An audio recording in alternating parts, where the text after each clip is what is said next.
Nuestro invitado de hoy fue el primer entrevistado de este programa el 23 de agosto del 2020. Un año después, el presidente de la República Bolivariana de Venezuela vuelve a participar para hacer un balance del tiempo transcurrido y abordar múltiples temas de actualidad nacional e internacional. Presidente Nicolás Maduro Moros, bienvenido, muchas gracias. Bueno, siempre a tu orden, Ernesto. Feliz cumpleaños. Gracias. Hace un año, cuando inauguramos este espacio, usted nos concedió una entrevista y el cuadro político era uno. Había 3 asambleas en Venezuela. La Asamblea Nacional Constituyente, la Asamblea Nacional que entonces presidía el diputado Parra y la Asamblea que se reunía en el Nacional, encabezada por el señor Guaidó. Pasó un año. ¿Qué balance usted hace de este tiempo? Bueno, primero que la vida cambia, como dice la canción. La vida cambia. Y ha cambiado para mejor. Las cosas se han simplificado y quien tenía que tomar las decisiones las tomó. El pueblo de Venezuela. Esto se resuelve es con el pueblo empoderado tomando decisiones. Las tomó en diciembre de 2020, como lo conversamos en esa entrevista el 23 de agosto del año 2020. Yo te dije, vendrán las elecciones y el pueblo con su voto arreglará todo. El pueblo todo lo colocará en su lugar. El pueblo eligió una nueva Asamblea Nacional que se instaló el 5 de enero de este año y que ha sabido ocupar el espacio del poder legislativo del país, del Parlamento como institución eminentemente política, deliberativa y legislativa. La Asamblea Nacional Constituyente culminó sus funciones extraordinarias para la paz del país y la Asamblea Nacional, electa en el 2015, sencillamente dio paso a la verdad, a la realidad política. La realidad política tiene un peso muy grande, definitivo, en los acontecimientos históricos. La realidad es la realidad. Y la realidad de Venezuela hoy es que Venezuela tiene un poderoso poder legislativo, legítimo y reconocido por todos los factores políticos nacionales e internacionales. Después del acuerdo firmado en México por parte de la oposición radical, que apoyó, digamos, la aventura del gobierno paralelo, ¿usted diría que ya se acabó esa dualidad que pretendió establecerse en Nunca Venezuela? existió. La realidad política en Venezuela nunca existió dualidad de poder. Que hubiera 2 gobiernos que gobernaran el territorio, a la población, a las instituciones, a las políticas públicas, jamás. Hubo un solo gobierno, el gobierno legítimo, el gobierno revolucionario y el gobierno constitucional, reconocido así por la inmensa, absoluta mayoría del pueblo en primer lugar. Y en segundo lugar, en ejercicio de sus funciones. Si no hubiera sido así, nosotros no hubiéramos podido enfrentar la pandemia pavorosa que atacó y destruyó pueblos enteros. Fíjense ustedes nuestros vecinos, Brasil, Colombia, y cómo fueron golpeados por la pandemia. Y gracias a que en Venezuela hay gobierno que protege al pueblo, que ejerce sus funciones, entre otras cosas pudiera excitarte lo que fue y ha sido la exitosa manera de enfrentar la pandemia.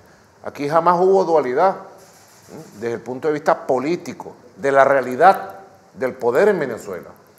Hubo lo que una campaña brutal que roza frontera con el estupidismo, la imbecilidad de una persona creerse presidente de un país.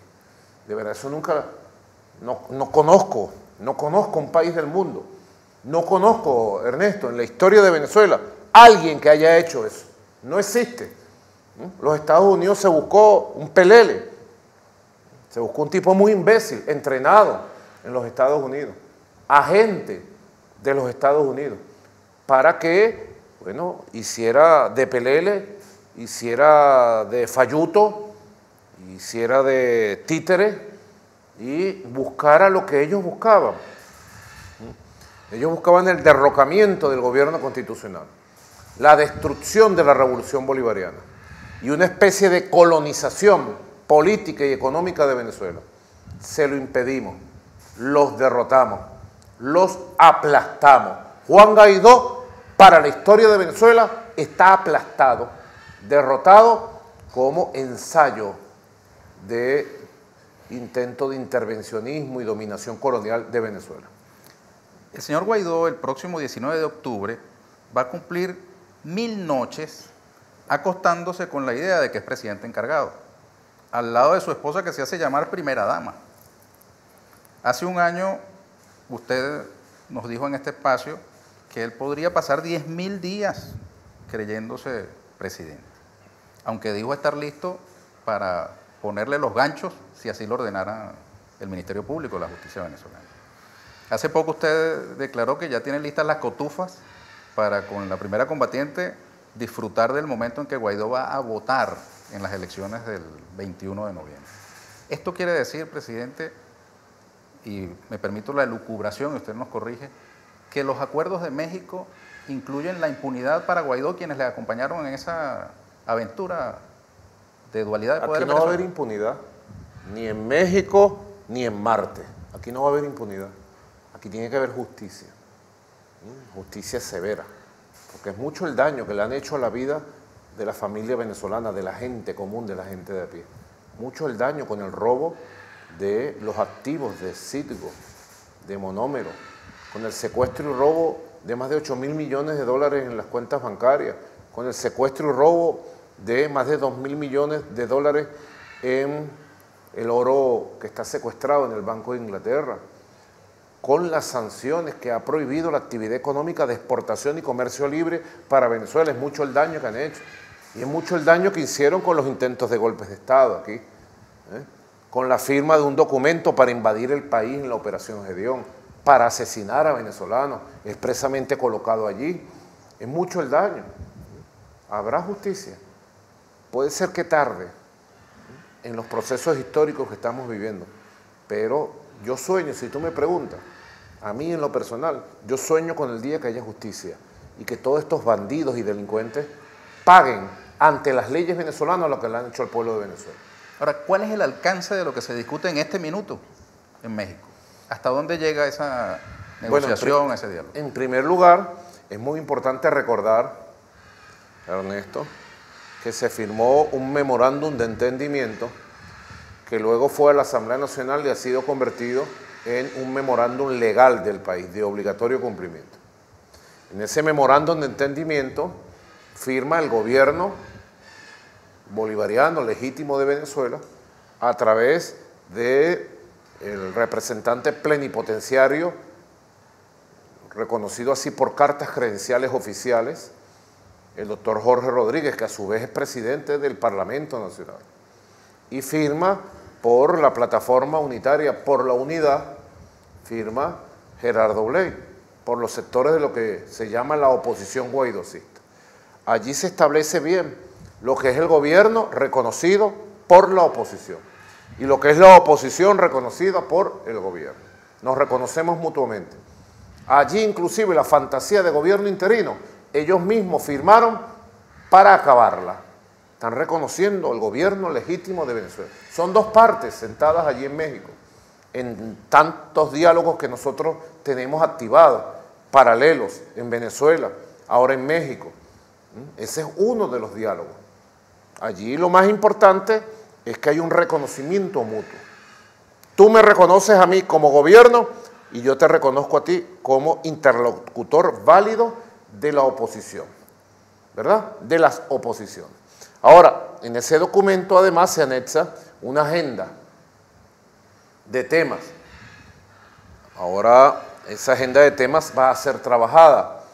Arrancó en México las conversaciones ya oficiales con la presencia del Reino de Noruega, que está allí presente como ayudante, con la presencia del gobierno de Holanda y de la Federación Rusa, invitados especiales también. Ya habló, nosotros hemos llevado dos documentos, hemos entregado dos documentos en esta oportunidad para ser evaluados. El primer documento es el inmediato levantamiento de todas las sanciones comerciales, financieras, petroleras, económicas contra Venezuela. Y el regreso inmediato de todas las cuentas bancarias, activos y del oro en Venezuela.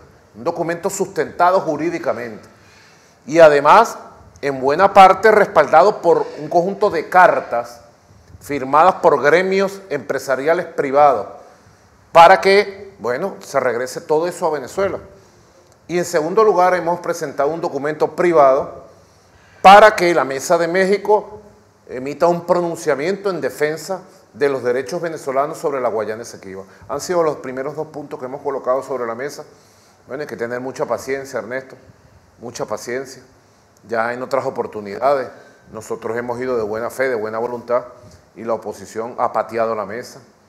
Ese grupo que está, los 9 miembros de la oposición en la Mesa de México, entre ellos tienen muchos problemas de carácter personal, diferencias políticas, diferencias electorales, muchos odios, envidias, mezquindades, intraoposición, y bueno, a veces pueden venir con un estado de humor y otras vienen con otros, y uno no sabe a qué atenerse frente a ellos. Lo que sí le puedo decir a Venezuela entera, le puedo decir al mundo entero, que nosotros vamos a tener la mayor suma de paciencia y altura estratégica.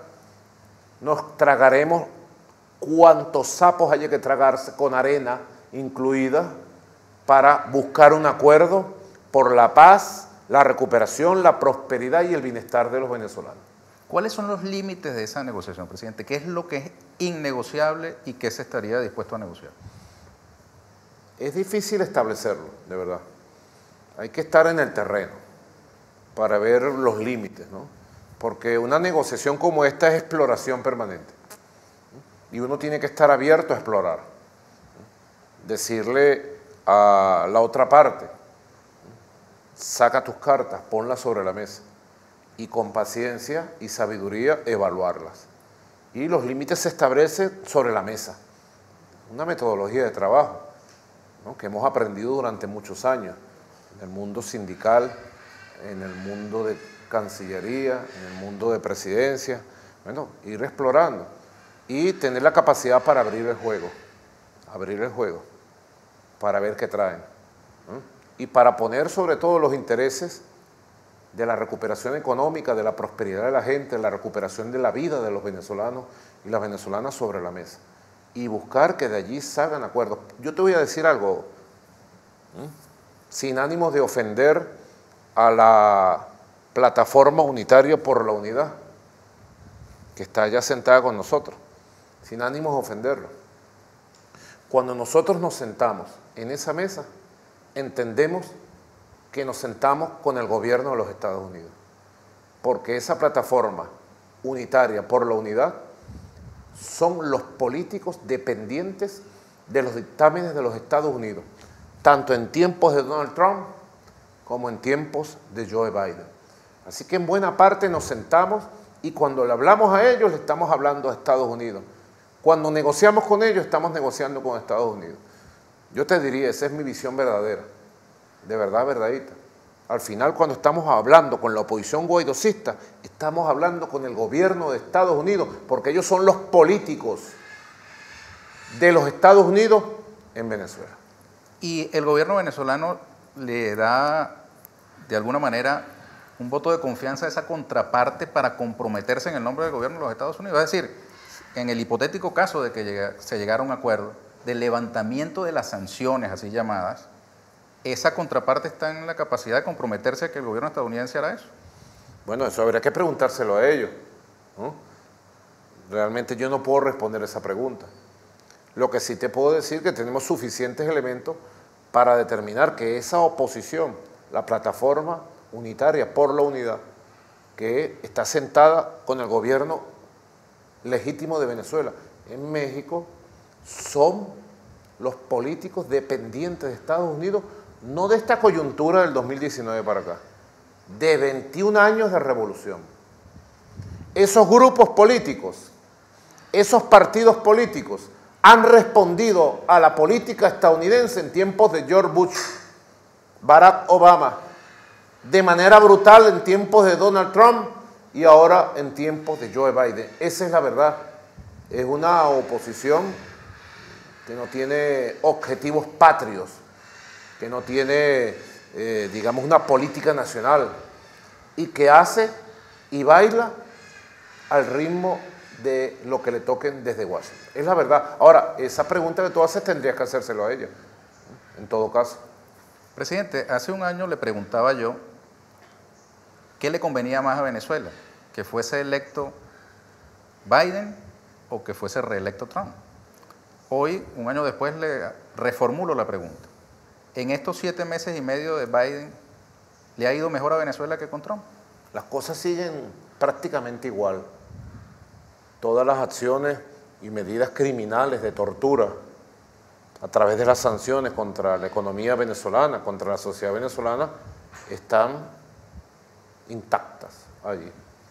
Yo te respondí, si mal no recuerdo, que nosotros estábamos preparados para lo que viniera.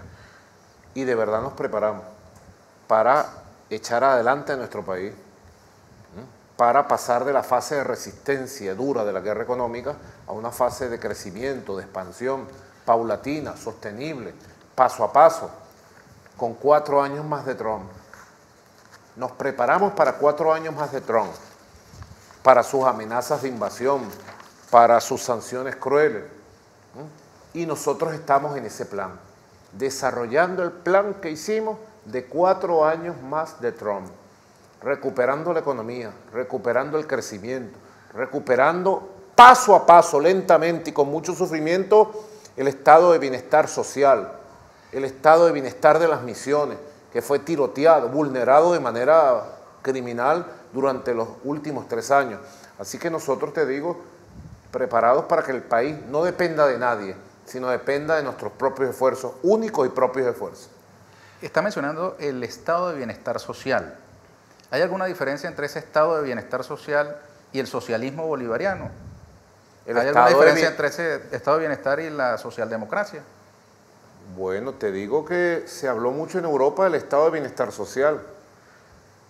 Creo que en su momento cuando se estableció por su competencia con los derechos sociales del pueblo de la Unión Soviética, por allá en la década de los 50, 60.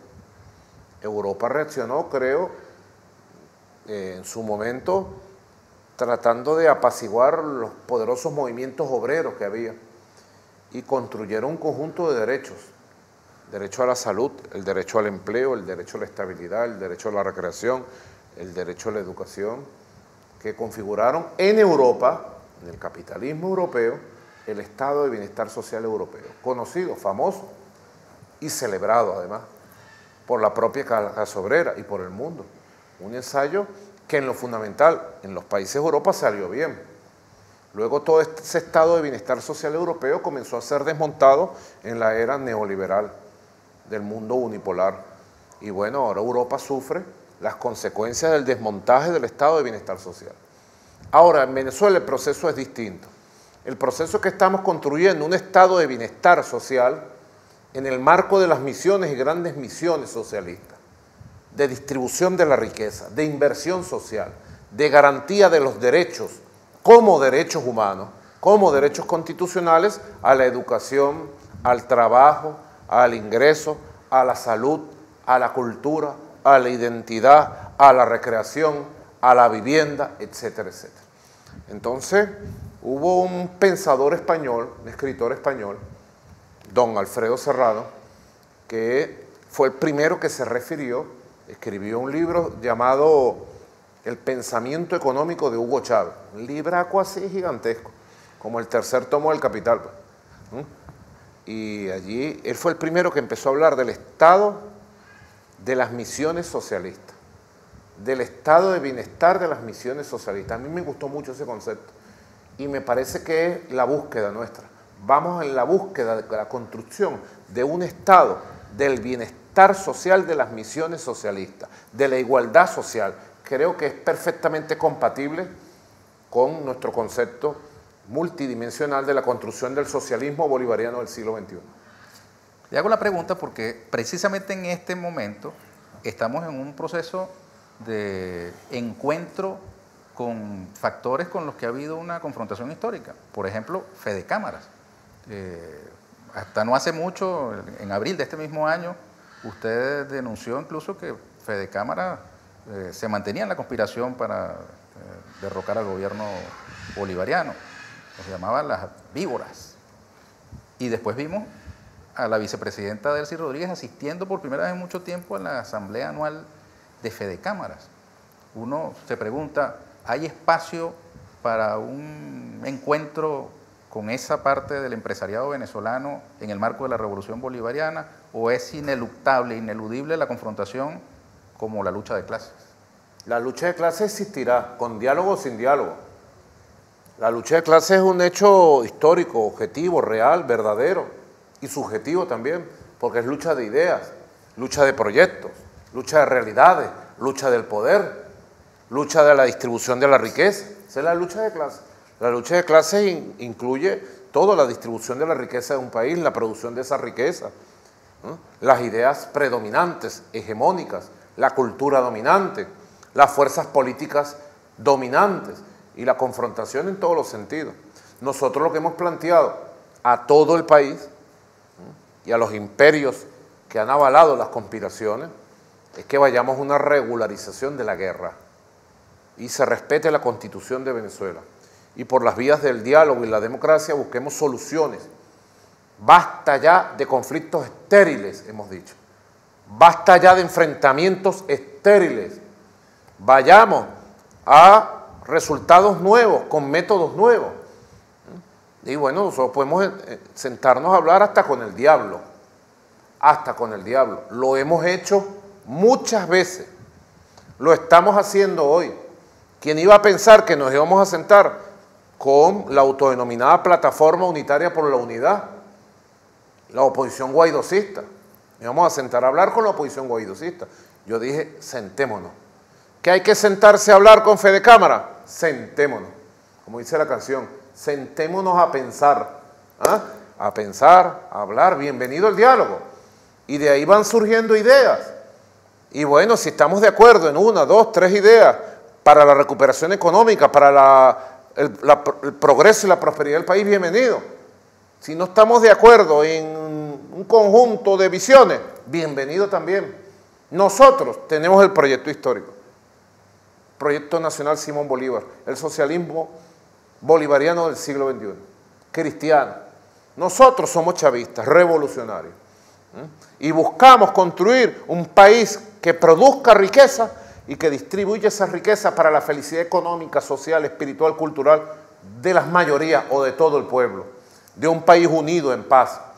Ahora, ellos tendrán otros proyectos neoliberales. A esta altura, de verdad no sé de dónde se pudieran agarrar para creer en el capitalismo neoliberal. Pero bueno, son sus creencias. Las respetamos desde lejos, no las compartimos, pero que nadie, digamos, se asombre, que nadie se alarme porque nosotros podamos sentarnos a hablar con todo el empresariado. Porque también te tengo que decir, Ernesto, tú que eres escritor, cronista histórico, tienes buena memoria, has hecho libros puntuales de las coyunturas del 2002, golpe de Estado, ¿no? Tú tienes una memoria fotográfica.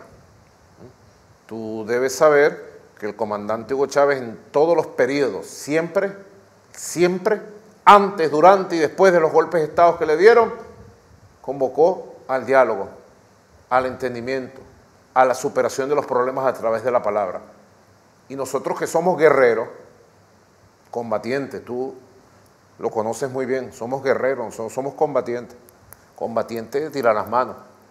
Nosotros tiramos las manos y bien.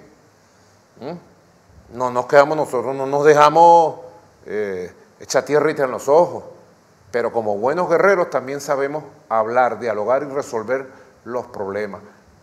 Tú que eres cronista histórico debes recordar que la Fedecámara de hoy, 2021, a nivel del poder, de la representatividad, del liderazgo, es una Fedecámara muy distinta a la del 2000, 2001, 2002, muy distinta. Hoy ha florecido en Venezuela un sector empresarial grande, pequeño, mediano, regular, etcétera, que va muchísimo más allá de Fedecámara, muchísimo más allá. Así que bueno, yo reivindico las conversaciones con todo el sector empresarial, los diálogos, los debates han sido provechosos, te lo digo, muy provechosos para el curso de la recuperación económica en este año 2021. Usted le encomendó a la ministra de Comercio la búsqueda de precios equilibrados. ¿Tiene confianza usted en que ese diálogo pueda conducir a precios equilibrados o es de la naturaleza del empresariado venezolano la máxima ganancia sin consideración por la capacidad de compra de los venezolanos? Sí, su naturaleza es obtener la máxima ganancia por la vía de la especulación, porque fueron 100 años obteniendo la máxima ganancia especulando con el petrodólar de Cadivi y de otros instrumentos y especulando con el producto traído importado a dólar barato a precios totalmente especulativos. Es su naturaleza. Ahora, esa naturaleza está alborotada, distorsionada aún más, producto de la guerra económica y de todo lo que hemos tenido que vivir en estos años. Yo aspiro que en las nuevas reglas de juego que se están estableciendo, esas reglas de juego respondan verdaderamente a el desarrollo del mercado como tal, al desarrollo de la producción y el concepto de precios justos, de mercado justo, se vaya estableciendo en Venezuela. ¿Qué va a costar? Yo digo, ¿va a costar? No solo que va a costar, que ha costado, pero que lo vamos a lograr. Tengo fe absoluta de que lo vamos a lograr. Más temprano que tarde vamos a lograr un mercado justo, precios justos y controlar y acabar con esas distorsiones. Va a tardar, yo no engaño a nadie, va a tardar, porque bueno, Venezuela tiene distorsiones muy profundas, producto del tiroteo y las heridas que nos han quedado de esta guerra económica, de las sanciones, pero lo vamos a lograr, Ernesto. ¿Qué debe pasar, presidente, para recuperar la capacidad adquisitiva del salario? El aumento de los ingresos reales del Estado venezolano y de la nación como tal. Porque la capacidad adquisitiva de un país se da de acuerdo a la riqueza que produzca. Y nosotros tuvimos un golpe del 99% de la disminución del ingreso en riquezas del país. En el 99%. ¿Qué hicimos? Defender la estabilidad laboral. ¿Qué hicimos? Implementar el sistema de bonos de carné de la patria para aliviar el sufrimiento del ingreso de la familia. ¿Qué hicimos? Lo que estamos haciendo es tratar de recuperar con métodos innovadores el ingreso mínimo necesario de la familia. Este año vamos a terminar mejor, mucho mejor. El balance al 31 de diciembre va a ser mucho mejor del ingreso mínimo de la familia venezolana en relación a hace un año. Ahora, eso es un proceso que responde al ingreso nacional. En la misma medida que el ingreso nacional se recupere, se recuperará de manera estable y sostenida hacia arriba los ingresos de los trabajadores. ¿La recuperación del ingreso nacional pasa por el levantamiento de las sanciones, presidente? ¿Por el fin del bloqueo? Bueno, nosotros nos estamos preparando para dos escenarios. Con el levantamiento de las sanciones y el fin del bloqueo, así sea parcial, la recuperación sería acelerada, sin lugar a dudas, sería acelerada. Sin levantamiento de sanciones y con medidas crueles de tortura económica contra el país, la recuperación se daría. Sería sostenible, pero sería más lenta. Nosotros nunca hacemos depender las cosas de un solo factor, ¿no? Nosotros trabajamos, por eso te digo, nosotros nos preparamos para 4 años más de Trump y estamos en esa línea, trabajando para producir más como estuviera Trump, trabajando para vender más como que estuviera Trump, trabajando para más ingresos como que estuviera Trump, cuidando y tratando de mejorar al máximo los ingresos de los venezolanos como que estuviera Trump. Y así como estamos, te digo, como gobierno, más importante, Ernesto, está el pueblo. Este pueblo no se quedó de brazos cruzados, ¿oyó? Este pueblo en estos años de tortura al cuerpo económico de Venezuela, producto de las sanciones promovidas por esta misma gente del guaidosismo, la gente no se quedó de brazos cruzados. La gente se puso a trabajar en sus cosas. Surgieron miles de emprendedores, empresas emprendedoras familiares, empresas de emprendimiento de muchachos, de muchachas, de jóvenes, de madres solteras, haciendo desde empanadas a arepa para vender, perro caliente, hamburguesa, ropa, zapatos, ropa interior, artesanía, ¿qué te digo yo? De todo, de todo. Y con la flexibilización que hicimos para que el comercio en la calle se pudiera hacer en dólar y en otras monedas, bueno, facilitamos una válvula de escape gigantesca. Porque ¿qué estaban buscando ellos? Ellos estaban buscando ahogar, asfixiar la economía nacional. Y una vez asfixiado, el cuerpo del país cayera, el cuerpo social, la miseria se expandiera y aparecieran ellos con su dedo acusador. Esa miseria es culpa de Maduro, esa miseria es culpa de la revolución, esa miseria es culpa de ellos. Su dedo acusador, porque son expertos. Tiran la piedra y esconden la mano, dicen por ahí, esto no fue una piedra, tiran el misil, torturan el cuerpo económico y después salen de manera cínica, muy mezquina, a acusar a la revolución de los resultados de sus políticas de tortura y de agresión. Ahora, así como nosotros no nos quedamos de brazos cruzados, actuamos, nos movimos, fuimos audaces, hemos sido audaces y seguiremos siendo audaces, nos pusimos a trabajar para recuperar con esfuerzos propios y repuestos propios la industria petrolera, la petroquímica, la refinería, las industrias básicas, etcétera. Ayudar para la recuperación del aparato industrial nacional, privado, reunirnos con los empresarios. Así nuestro pueblo, en la comunidad, en el barrio, se puso a trabajar y a hacer su pequeño emprendimiento y a hacer sus pequeñas cosas. Y de pequeña cosa en pequeña cosa el pueblo está haciendo una grande, que es la recuperación de una economía real, de una economía social. Es el resultado, yo te digo, de lo que se va a conocer en el futuro como el milagro económico venezolano. Así se va a conocer, tú lo vas a ver, te lo estoy anunciando. Año 2021, vamos a vivir tiempos de milagro económico, producto del trabajo y del esfuerzo. Como dice un amigo mío, al trabajo no le gana a nadie, compadre. Así es. Presidente, ¿qué expectativas podemos tener de la reexpresión monetaria que entrará en vigor a partir del 1 de octubre, que va a eliminar 6 ceros a la moneda nacional? Más allá de esa reexpresión de los números, ¿habrá algún efecto sobre el funcionamiento real de la economía? Son medidas importantes porque van acompañadas, como aquel 20 de agosto del 2018, van acompañadas de movimientos que estamos haciendo para recuperar el ingreso mínimo, subirlo, elevarlo, fortalecerlo. Son medidas que van acompañadas para fortalecer el bolívar digital. Yo puse una meta este año. Algunos banqueros están tratando de sabotearme la meta de economía 100% digital, bolívar 100% digital. Le dije a la vicepresidenta, bueno, sienta en el banquillo a aquellos dueños de bancos que están saboteando el desarrollo de la economía 100% digital, del bolívar digital. Lo están saboteando para impedirle a la gente que tenga en sus instrumentos de pago el pago directo. Entonces los están obligando a pagar con la moneda extranjera, euros, dólares, en efectivo, y no en las fórmulas que tenemos para pagar por tarjeta de diversos signos en bolívares. Hay gente tratando, pero lo vamos a lograr. Vamos a avanzar hacia la meta del bolívar 100% digital.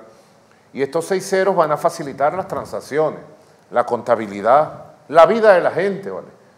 No es lo mismo echar cuentos, mira, tal cosa me cuesta 1.000 millones, me cuesta 10 bolívares, por ejemplo.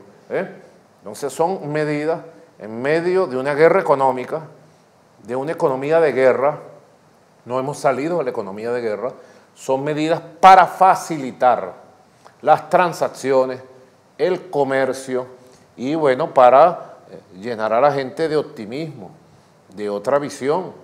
Yo creo que el 1 de octubre va a ayudar mucho esta medida llamada de reexpresión, donde eliminamos 6 ceros, facilitamos todo el manejo de la moneda, va a ayudar mucho a que el último trimestre, octubre, noviembre y diciembre, sean el trimestre de consolidación de la mejor noticia que va a tener Venezuela este año: la recuperación del crecimiento económico, de la economía real. Este año recuperamos el crecimiento de la economía real, con mucho trabajo, con mucho esfuerzo, y ya con esfuerzos propios, sometidos a sanciones, a tortura económica, a pesar de esas torturas económicas, este año vamos a tener crecimiento económico. Presidente, también estamos en puertas del reinicio de clases y muchas familias venezolanas, la mayoría, tienen la expectativa de cómo va a ser ese reinicio presencial con medidas de bioseguridad. ¿Qué es lo último que se ha decidido sobre este tema? Bueno, lo último es que tenemos un esquema del 7+7. Las clases van a ser presenciales con todas las medidas de seguridad en las escuelas, colegios, liceos, universidades, los 7 días de la flexibilización. Y luego vamos a tener 7 días de la cuarentena donde no va a haber clase presencial. Eso nos permite irnos adaptando ya la retoma de la relación directa del estudiante, profesor, profesora, maestro, maestra, y bueno, todo lo que es necesario de la interacción. Fíjate que hay una generación que se llaman los niños de la pandemia y las niñas de la pandemia. Nuestros niños, chiquitines, de 10 meses, 1 año, ¿verdad, Silvia? 2 años, 3 años, 4 años, 5 años, son chiquitines, son nuestros chiquitines que han crecido en la pandemia. Entonces han crecido dentro de la casa, en la sala y por ahí. Criados en cuarentena. Criados en cuarentena. Y el nivel de sociabilidad ha disminuido. Porque no son niños que han crecido, por ejemplo, un niño 1 año, 2 años, 3 años que va a una guardería. Se sociabiliza de tal manera que ese niño se le expande el cerebro y aprende a hablar, aprende a hacer, se relaciona con cualquiera. No son niños que no les gusta relacionarse mucho. Son niños y niñas de la pandemia. Y cuando son muy chiquitos no quieren que los cargue, solamente que los cargue el papá y la mamá, que no los cargue más nadie. Si llega un tío, si llega el abuelo, se ponen a llorar. Entonces hay que rescatar la sociabilidad que se da profundamente en la escuela, en el aula de clase. Ese es el objetivo primordial. Lo vamos a hacer con el 7+7. Pero además ya para octubre, Ernesto, buena noticia, vamos a estar vacunando a todos los niños, niñas, adolescentes y jóvenes de 3 años a 18 años. O sea que todo ese muchachero que va para clase va a ir a obtener su vacuna, lo vamos a proteger. Quiere decir que en el aula de clase, yo me imagino que ya para diciembre, en el aula de clase, el maestro, la maestra, el bedel, el obrero, la obrera, las mujeres cocineras, los hombres cocineros, y los niños y niñas, todos estarán vacunados. Tendremos un nivel altísimo de vacunación, aspiro al 100% de vacunación en el aula de clase, en la escuela, en el liceo. Venezuela necesita eso para ir construyendo la nueva normalidad. Una nueva normalidad, tú sabes que esta epidemia, bueno, ha llegado y ha mutado. Y países que lograron tener un altísimo nivel de vacunación, como España, sigue teniendo miles de casos, centenares de muertos. Una pandemia, bueno, echadora de broma, pues, y que nada anuncia que se vaya a acabar. Así que la vacuna, unida a las medidas de bioseguridad, nos van a permitir recuperar la educación en Venezuela. Mire, el ritmo de vacunación es el que ha estado previsto. Las sanciones, las dificultades que hubo con el mecanismo COVAX para la obtención de vacunas, ¿no han tenido algún efecto negativo en los planes iniciales respecto de la vacunación? Mira, nosotros llevamos el ritmo que podemos llevar, porque producto de la persecución financiera internacional y del sabotaje, bueno, los tiempos de llegada de algunas vacunas como el mecanismo COVAX no han llegado. Esta semana llegan las primeras vacunas del mecanismo COVAX y aspiramos que el mecanismo COVAX acelere para que en octubre nos entregue todas las vacunas para vacunar, de acuerdo al estimado, 6 millones de venezolanos solo con el mecanismo COVAX. Ahora, pero nosotros estábamos obligados a avanzar en un plan alternativo, porque descubrimos en un momento dado que estaban ralentizando el mecanismo COVAX, nos los estaban saboteando. y era consciente de algunos funcionarios internacionales, mala gente que hay en esos organismos, corrompidos que hay en esos organismos, y que había que sabotear a Venezuela, y se prestaron para sabotearla. Lo hicieron, Ernesto, lo hicieron. Y así lo denuncio. El mecanismo COBAS fue denunciado por Venezuela porque funcionarios corruptos se prestaron a sabotear el mecanismo contra Venezuela. Ahora esperamos que cumplan. Bueno, está bien. La vicepresidenta ejecutiva habló con ellos el jueves pasado y esperamos ahora que cumplan. Pero nosotros hicimos un plan alternativo para llegar al mes de octubre al 70%. Hoy llevamos un 30% de población vacunada y nosotros aspiramos a salir después del mes de septiembre y llegar al 50% y en octubre llegar a la meta del 70%. Además, en octubre incorporar la vacuna para niños y niñas y jóvenes de 3 años a 18 años.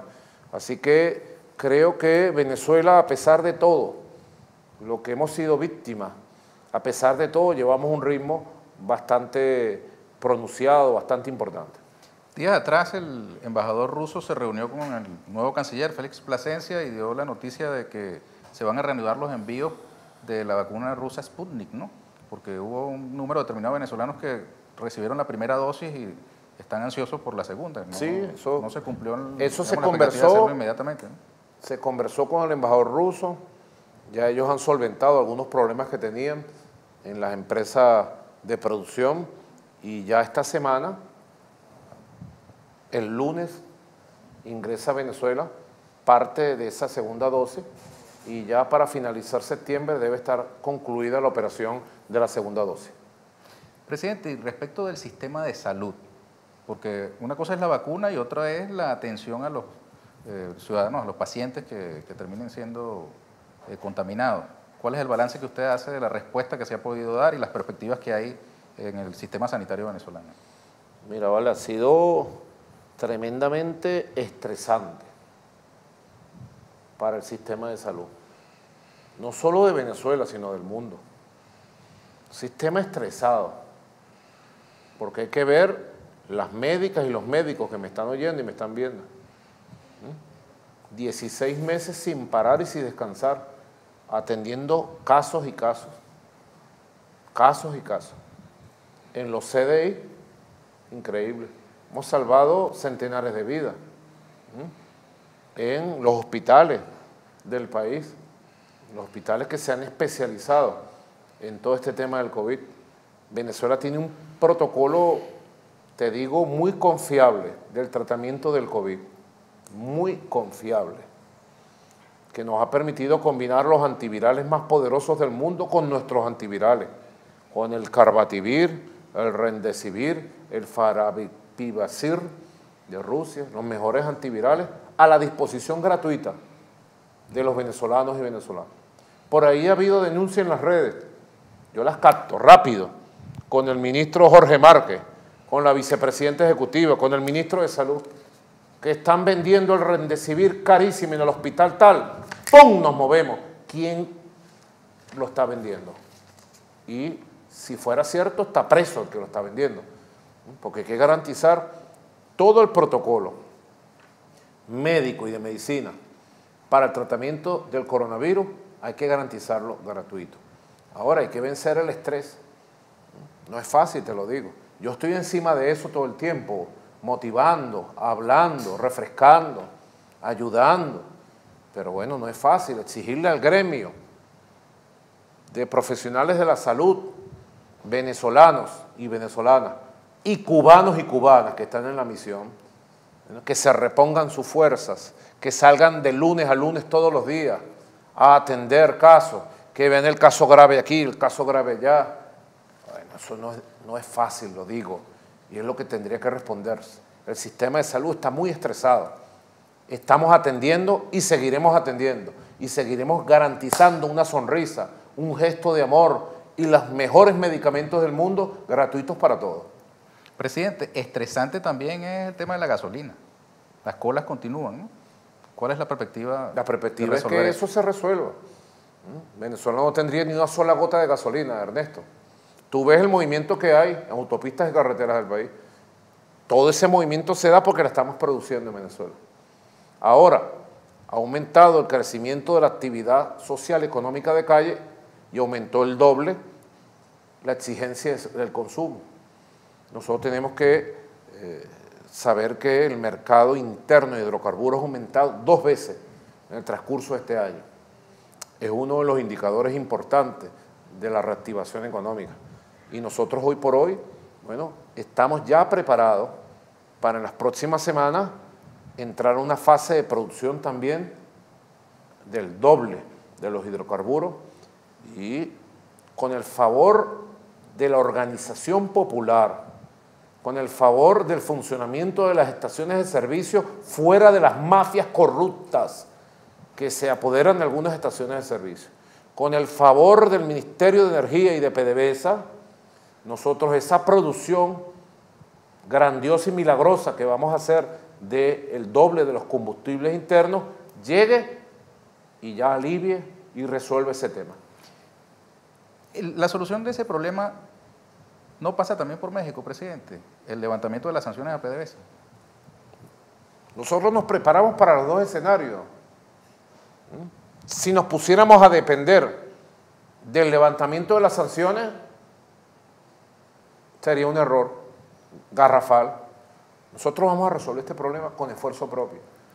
Te lo digo, yo conozco bien, porque estoy personalmente atento a este tema, que ha sido una de las heridas más grandes que nos han creado desde hace más de un año. El secuestro y el robo de barcos de gasolina que venían a Venezuela inauguró la etapa de que nadie le vende gasolina a Venezuela, cuando es normal que cualquier país del mundo compre gasolina en el mundo. Pero además, los repuestos para reparar las refinerías, todos vienen de Estados Unidos. Y nosotros tuvimos que hacer una gran operación de ingeniería, de ciencia nacional, para crear los repuestos en Venezuela. Y tuvimos que hacer una gran operación comercial que nos triplicó el precio, pero conseguimos triangulados algunos repuestos en el mundo. Y haciendo repuestos aquí, triangulando repuestos en el exterior, hemos ido poniendo a tono y en funcionamiento estas viejas refinerías, toda de tecnología gringa, en funcionamiento, con prohibición de importación, porque Venezuela pudiera importar, como hacíamos hasta marzo del 2020. El gobierno de Trump planificó que su último año, el año 2020, era el año de la hecatombe. Mira lo que planificaron, Ernesto. Y digo este dato para la conciencia de los venezolanos. Ellos planificaron bloquear a Venezuela completamente de importación de gasolina, de un día para otro. Nosotros importábamos la gasolina complementaria para el mercado nacional. Y los problemas de cola eran fundamentalmente en la frontera más lejana, pero en lo fundamental las ciudades funcionaban. Marzo 2020 empezó la pandemia y en Venezuela no ingresó una gota de gasolina. Luego en junio 2020 ingresó el primer barco de Irán, el segundo barco de Irán, el tercer barco de Irán. Y ya para julio, agosto 2020 empezamos a parapetear ya con ingeniería propia algunas refinerías, todas de tecnología gringa. Y a partir de ahí comenzamos un trabajo que gracias a la capacidad moral, capacidad profesional, al empeño, al trabajo de los trabajadores de PDVSA, de la refinería, ya vamos apuntalando para garantizarle al país con sanciones, con tortura económica, como me la pongas, garantizarle al país sus hidrocarburos internos e inclusive, Ernesto, llegará el día, más temprano que tarde, que no solo satisfagamos la situación interna, sino comencemos a exportar combustible. ¿Gracias a quién? A los trabajadores.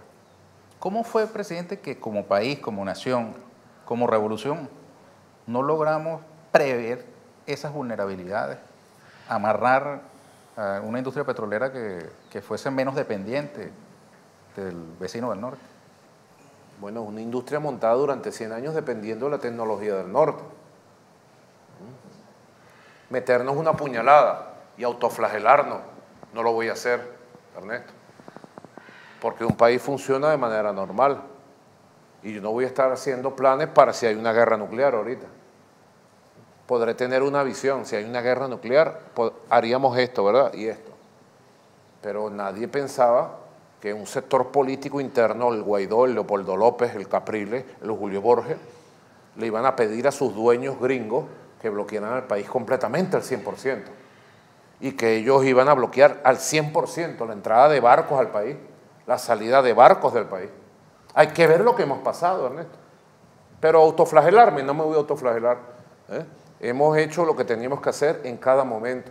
Y hemos tenido planes. Si no hubiéramos tenido planes, no hubiéramos podido reaccionar. Y lo más importante de todo, hemos tenido la conciencia mayoritaria de un pueblo, informado permanentemente, con la verdad, resistiendo.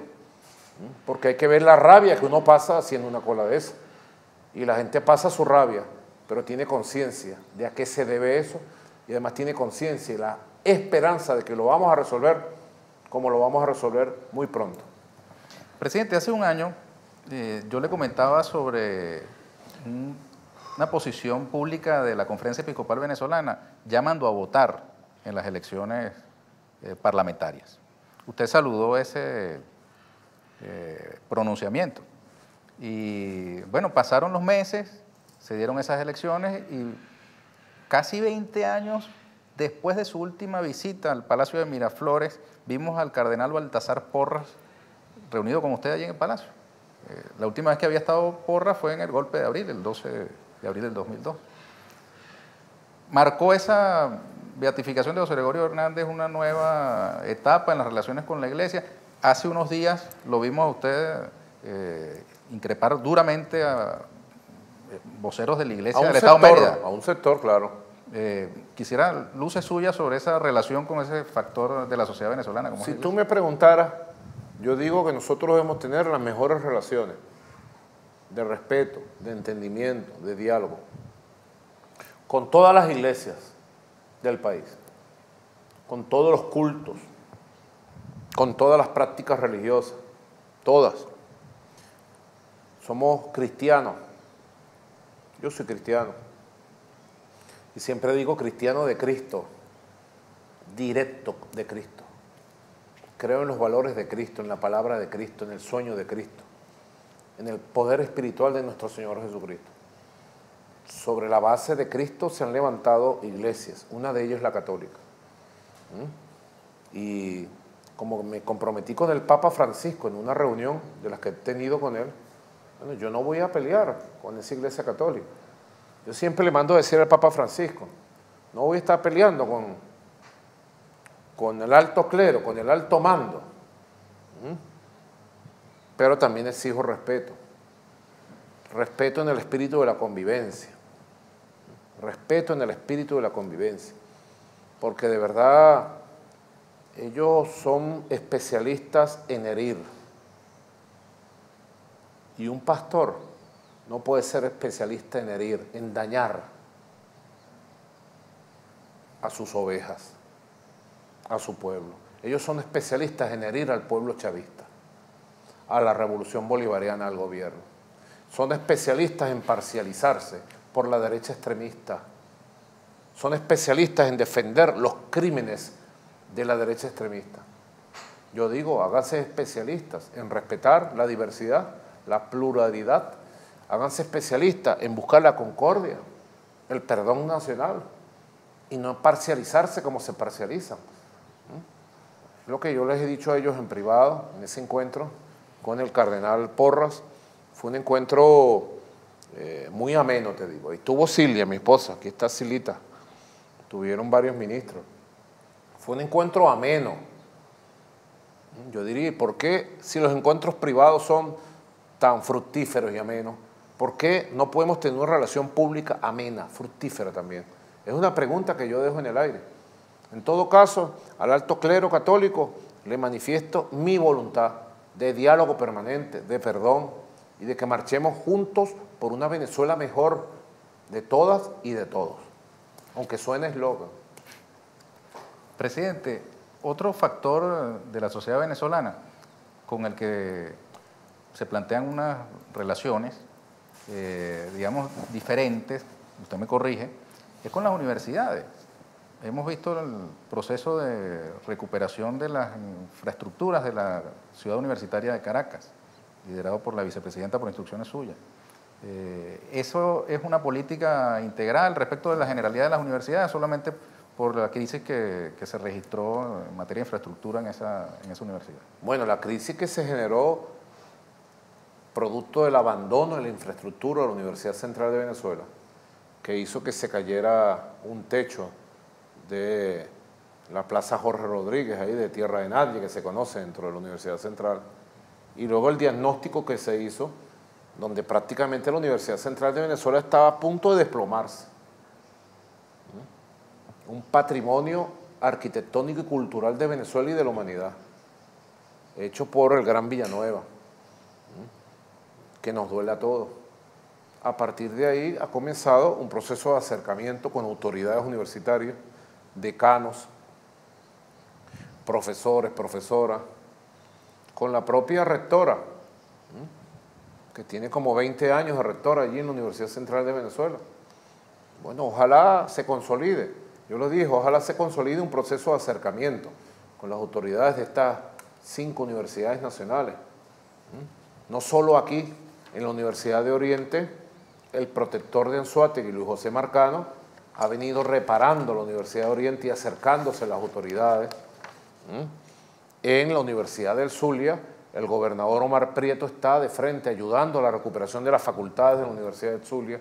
Así que creo que es mejor estar juntos, encontrarnos, hablarnos y ponernos de acuerdo para ayudarnos entre todos. Pues creo que es una fórmula de sentido común. Si le aplicas el sentido común, para nada ha servido la confrontación estéril, el conflicto estéril, la gritería estéril, para nada ha servido. El desprecio y la intolerancia inútil y estéril e hiriente, para nada ha servido. Para lo que ha servido es que las universidades nacionales tengan la situación que tienen y nosotros queremos ayudar. Muchos de ellos reconocieron a Guaidó como presidente y yo le mandaba a decir contigo, dígale que llamen a Guaidó para que repare la Universidad Central de Venezuela. No es su presidente, pues. Que la repare, Guaidó. ¿Qué va a reparar el imbécil si no puede repararse la cara que tiene? Presidente, disculpe que me dio risa. Mire, se me fue la pregunta que le iba a hacer. Si quieres te hago yo una pregunta a ti. Dele, pues. Yo le respondo. Mire, usted sabe que una de las líneas que usted ha trazado, y de hecho están recogidas en el Plan de la Patria, es la descolonización, ¿verdad? Correcto. Una política, digamos, que impacta en lo cultural, en lo educativo. Ahora, al mismo tiempo tenemos nosotros una relación histórica con España. Recientemente hubo un espectáculo de un amigo suyo, David Morales, un español andaluz que encarnó a Bolívar en un espectáculo llamado Invicto, muy bonito.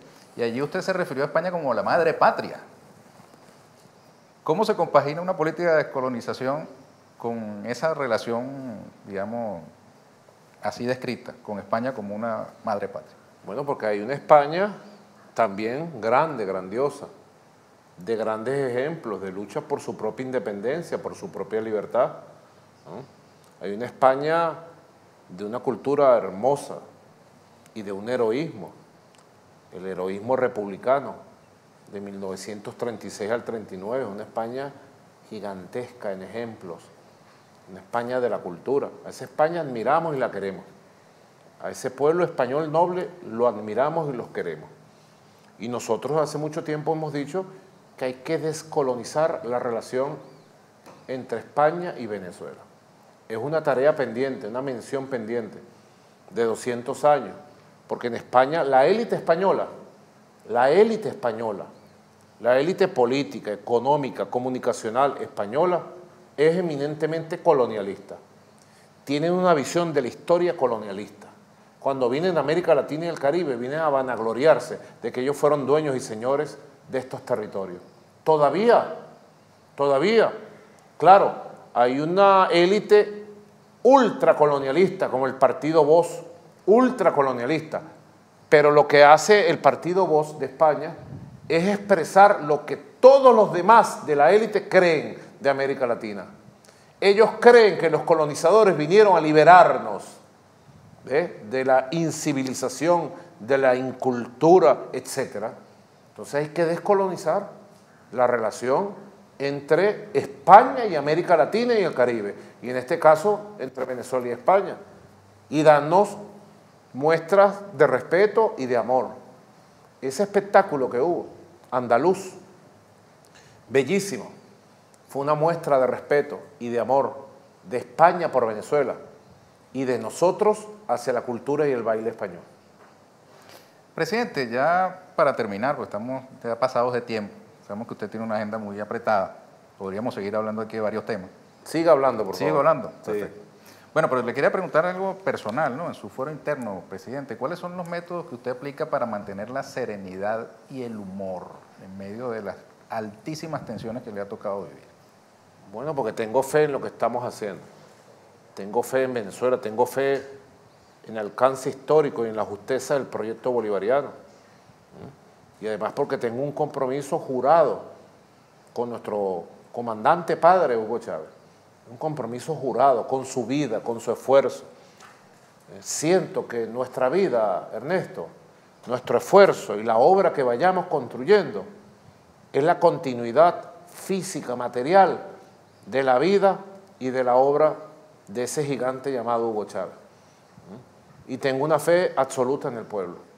Cuando las cosas se ponen rudas y difíciles, digo siempre, como diría Aquiles Nazoa, creo en el pueblo. Por encima de todo, creo en el pueblo noble.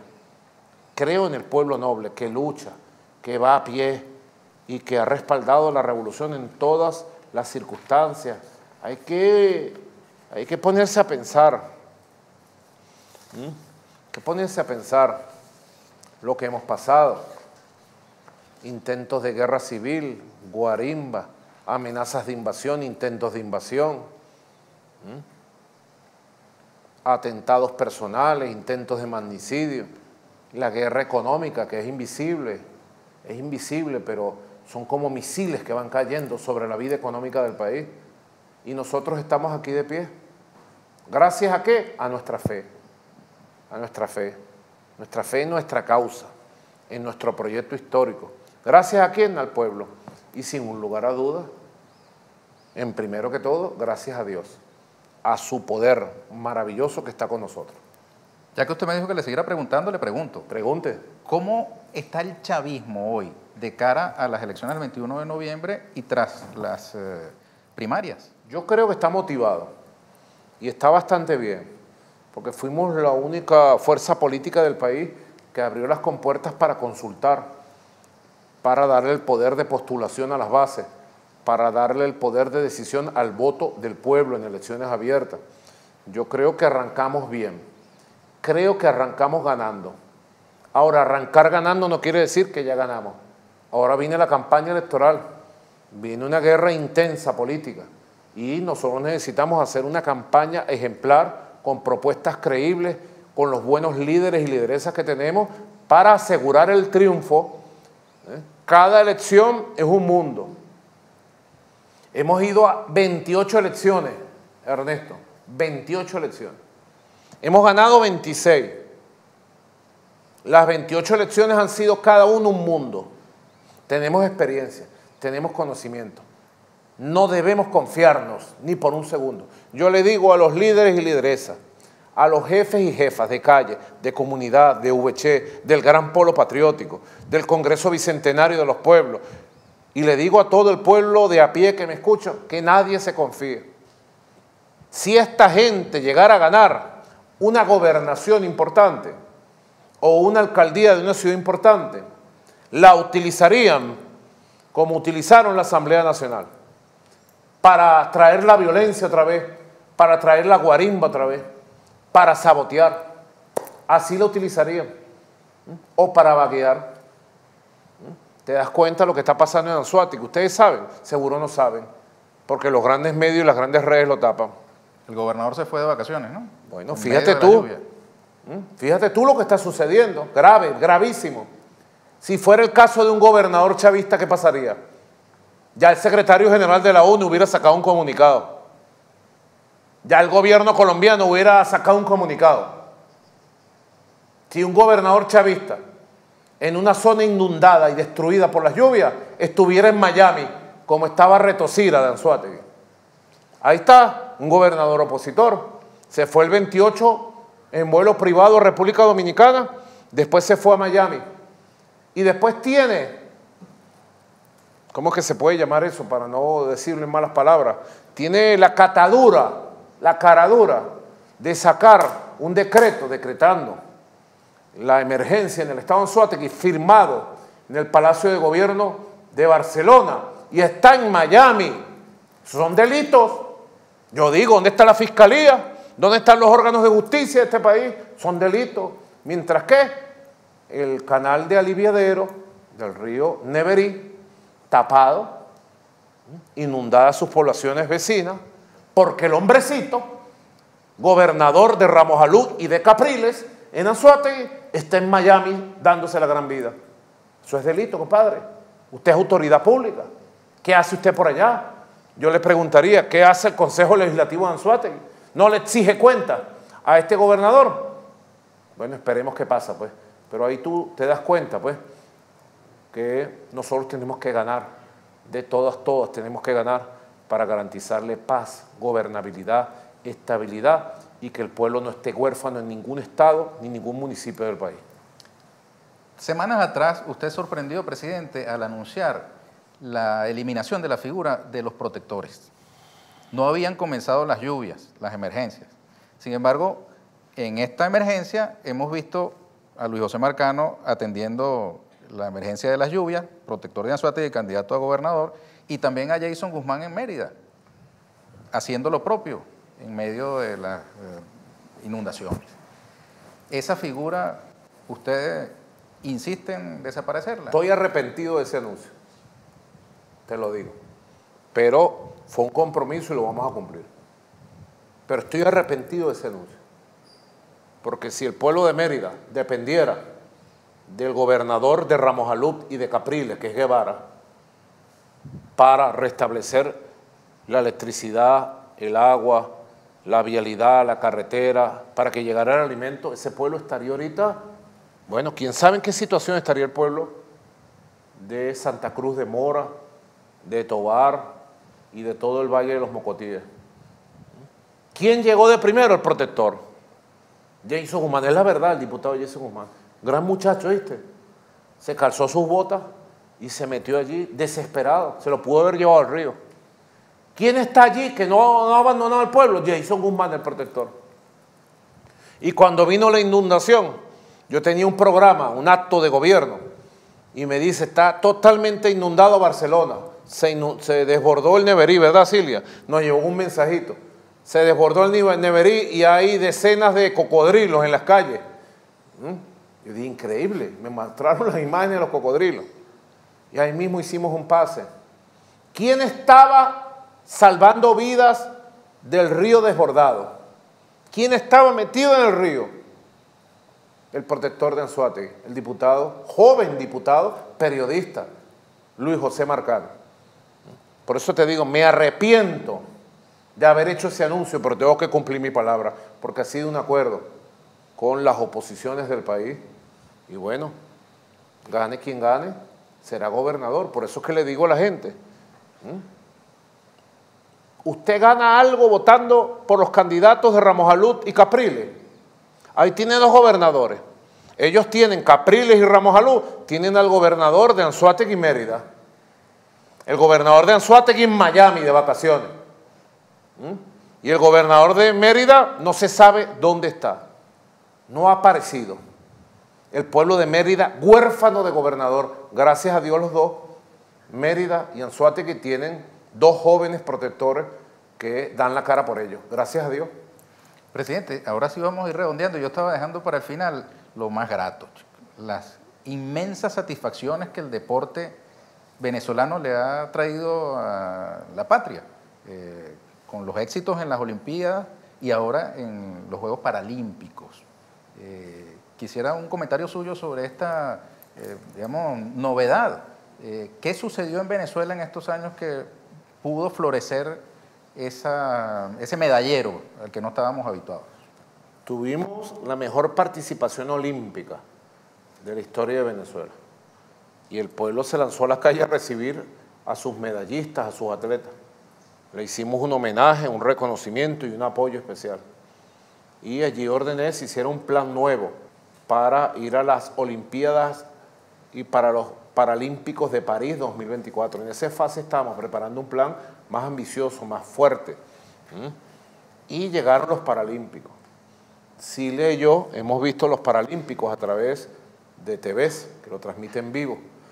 Son conmovedores. Yo no sé si tú lo has visto, Ernesto. Sí, claro. Son conmovedores, de verdad. Ayer, por ejemplo, estaba viendo la final del fútbol Brasil-Argentina. Me quedé dormido en la madrugada. Me dieron las 5:30, no supe al final quién ganó. Brasil-Argentina. Como futbolito. 4 jugadores más el arquero contra 4 jugadores más el arquero. Los 4 jugadores con discapacidad visual, algunos ciegos, tapados los ojos, jugando fútbol. Fútbol, ciegos. ¿Y cómo jugaban bien? Jugaban mejor que tú y yo, estoy seguro. Impresionante. En estos días también vi una final, la final de los 100 metros espalda. Un muchacho de Bulgaria, sin piernas, sin brazos, las manos le salían de aquí. Y movía las manos, tenía las manos. Y así todo. Llegó a medio centímetro de otro nadador ruso, los dos rompieron el récord mundial, que le faltaban las 2 piernas, pero tenía los brazos y por eso ganó. Conmovedor ver a esos seres humanos crecerse a sus discapacidades. Crecerse a sus discapacidades, ¿vale? Es un ejemplo tremendo para el mundo. Creo que es más conmovedor y más poderoso que las Olimpiadas, sin lugar a dudas.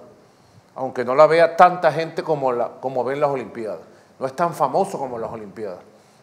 Venezuela ha tenido la mejor participación paralímpica de largo en toda nuestra historia de participación en Juegos Paralímpicos. Nos estamos trayendo 7 medallas y 17 diplomas olímpicos. Hasta la hora en que estamos grabando este programa. Hasta la hora que estamos grabando este programa. Verdaderamente. Yo llamo al pueblo de Venezuela y a la juventud a que recibamos en las calles, con flores, con banderas, a la delegación paralímpica cuando regrese a nuestra patria, porque ellos merecen el aplauso, el abrazo, la admiración, el cariño y todo el apoyo del pueblo de Venezuela. De verdad, nos hace sentir muy orgullosos de ser venezolanos. Me dicen que el miércoles llega a Venezuela la delegación triunfante con 7 medallas y 17 diplomas olímpicos de nuestros atletas paralímpicos. Ahí lo vamos a recibir con un abrazo. Yo me comunico con ellos. Nuestro joven ministro de Deporte y Juventud, Mervin, está con ellos para arriba, para abajo. Realmente vale la pena. Vale la pena. Por allí un usuario en internet, en Twitter, le escribió al presidente, le dijo: Maduro, me hace el favor y que la reciban a la muchacha, Vera, a 4 Sukhoi. Así será, pues, lo cumpliremos. Es una gran motivación, Ernesto, para todos los venezolanos, de verdad. Estos compatriotas que superando sus discapacidades le dan esta tremenda, inmensa victoria a Venezuela. Medalla de oro, medalla de oro, medalla de oro. Bueno, presidente, llegamos ahora hacia el final. Un mensaje para quienes nos han acompañado. Bueno, te dije que iba a venir cuando cumplieras 1 año. Te acabo de cumplir. En enero, empezandito enero, hacemos una buena entrevista para que hagamos un balance. Y ojalá los compromisos de hoy se hayan cumplido. Ojalá los pronósticos de hoy se hayan cumplido. Y cuando hagamos el balance de enero tengamos un país más bonito, más feliz, más en paz. Ojalá. Que así sea. Inshallah. Gracias, presidente. Gracias, Ernesto. Bueno, amigas y amigos, muchas gracias también a ustedes por habernos acompañado y los espero en una próxima oportunidad aquí con Ernesto Villegas, siempre con muchísimo respeto por usted.